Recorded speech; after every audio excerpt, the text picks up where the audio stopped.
नमस्कार मित्रांनो, एपी मराठी स्टोरीमध्ये तुमचं स्वागत आहे. आज मी तुमच्यासोबत एक अशी भयानक आणि मनाला हलून जाणारी घटना शेअर करणार आहे. ही घटना घडली आहे बिहार राज्यातील समस्तीपूर जिल्ह्यात. त्या गावाचं नाव होतं रघुकंठ. रघुकंठ हे एक लहान संशांत आणि साध्या लोकांचं गाव होतं. गावातील बहुतेक लोक शेतीवर किंवा छोट्या मोठ्या रिक्षाठेल्या चालवून आपला उदरनिर्वाह करत. याच गावात एका साध्या घरात राहायचा सोनू कुमार. सोनू एक विवाहित तरुण होता. त्याचं पूर्ण नाव सोनू कुमार असे होतं.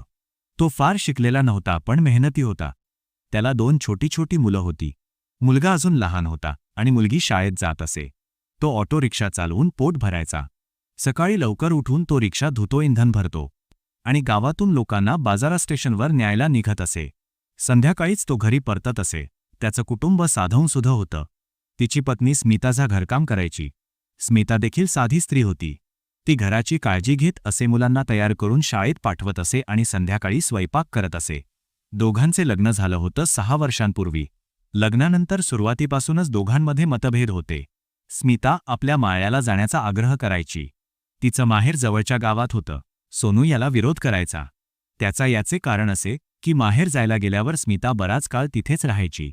घराची सर्व जबाबदारी सोनूवरच यायची. त्यामुळे तो नाराज असे. यामुळे दोघांमध्ये अनेक वेळा भांडणं होत. ही भांडणं एवढी वाढली की एकदा गावातल्या पंचायतीने देखील हस्तक्षेप केला. गावातील मोठ्या माणसांनी दोघांना बोलावून घेतलं. पंचायतीने दोघांना समजावून सांगितलं की लग्नानंतर पत्नीचा मुख्य संसार हा सासरीच असतो. माहेरी जायचं ते थोड्या दिवसांसाठी. त्यानंतर दोघांमध्ये थोडं शांतता पसरली. दोघांची 2 मुलं झाली. कुटुंब सुखाने चाललंसं वाटत होतं. सोनू आणखी मेहनत करू लागला. मुलांना चांगल्या शाळेत घालायचं, घर बांधायचं अशा स्वप्नांत तो गर्क असे. पण खरं ते वेगळं होतं. घरात एक येणारा माणूस होता. त्याचं नाव होतं हरिओम. हरिओम हा शिक्षक होता. तो गावातील एका प्राथमिक शाळेत शिकवत असे. तो सोनूच्या मुलांना घरच्या घरी ट्युशन शिकवण्यासाठी यायचा. हरिओम स्मिताच्या माहेरच्या गावचा होता. त्यामुळे सुरुवातीला एक आपुलकी निर्माण झाली. तो रोज संध्याकाळी यायचा आणि मुलांना शिकवून जायचा. सुरुवातीला हे सगळं साधं होतं. पण हळूहळू हरिओम आणि स्मिता यांच्यात जवळीक निर्माण झाली. मुलं शिकत असताना स्मिता हरिओमसाठी चहा आणत असे. हरिओम स्मिताशी जास्त वेळ बोलू लागला. तो तिच्या माहेरची बातमी विचारत असे, तिच्या आजारपणाबद्दल चौकशी करत असे. स्मिताला हरिओमचं लक्ष आवडू लागलं. तिला वाटायचं की सोनू तिला कधी इतक्या लक्ष देत नाही.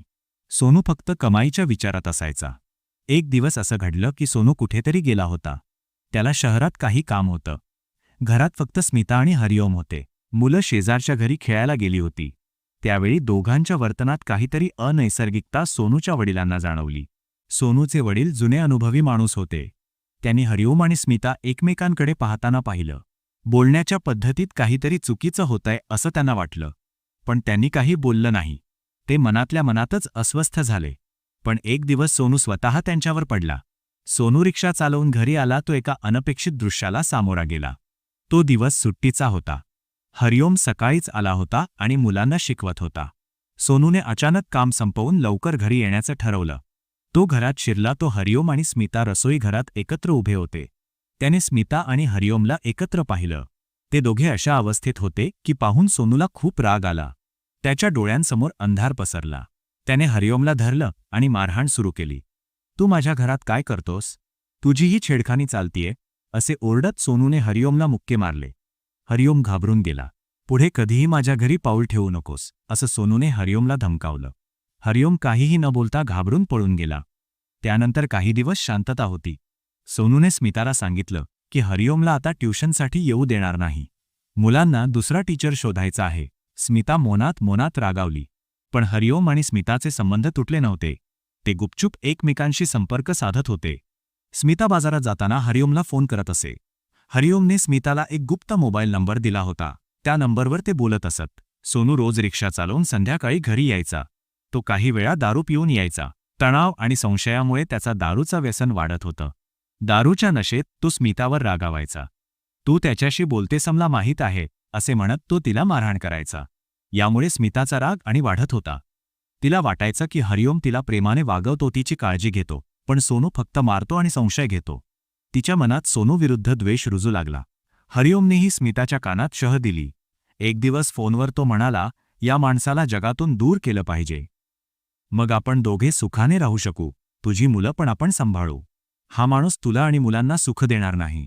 सुरुवातीला स्मिताला ही कल्पनाही भीतीदायक वाटलं. तिला आपल्या मुलांचा विचार आला. पण सोनूच्या मारहाणीमुळे तिचं मन कठोर झालं. एका रात्री सोनूने तिला खूप मारल्यानंतर तिने ठरवलं. तिने हरिओमच्या योजनेला होकार दिला. दोघांनी एक भयानक योजना आखली. शुक्रवार रात्रीची वेळ निवडली. सोनू रोज येण्याच्या वेळेपर्यंत हरिओम स्मिताच्या घरातच लपून बसला होता. स्मिताने त्याला मागच्या खोलीत एका पलंगाखाली लपवलं होतं. मुलांना लवकर झोपवलं होतं.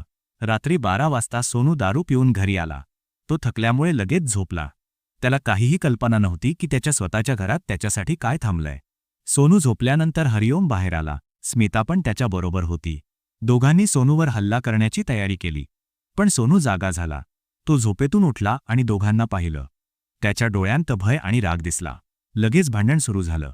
सोनू नशेत होता, त्यामुळे त्याची शक्ती कमी होती. हरिओम आणि स्मिता दोघांनी मिळून सोनूवर हल्ला केला. प्रथम त्यांनी लोखंडी सँडलच्या तळव्याने त्याच्या डोक्यावर मारलं. नंतर स्मिता एक लाकडी काठी घेऊन आली आणि हरिओमने सोनूचे हात पकडले तर स्मिताने अनेक वेळा काठीने त्याच्या अंगावर मारहाण केली. सोनू जमिनीवर कोसळला. पण तो अजून जिवंत होता. त्याच्या तोंडातून रक्त येत होतं. त्याने मदतीसाठी हाक मारायचा प्रयत्न केला. बाप्पा, आई, अशी तो हाका मारू लागला. पण हरिओमने विजेच्या तार काढली जी पंखा चालवण्यासाठी वापरात होती. त्याने ती तार सोनूच्या गळ्याभोवती गुंडाळली आणि ओढली. सोनूला श्वास घेणे अवघड झालं. तो जमिनीवर तडफडत होता. त्याचे हातपाय हालचाल करत होते.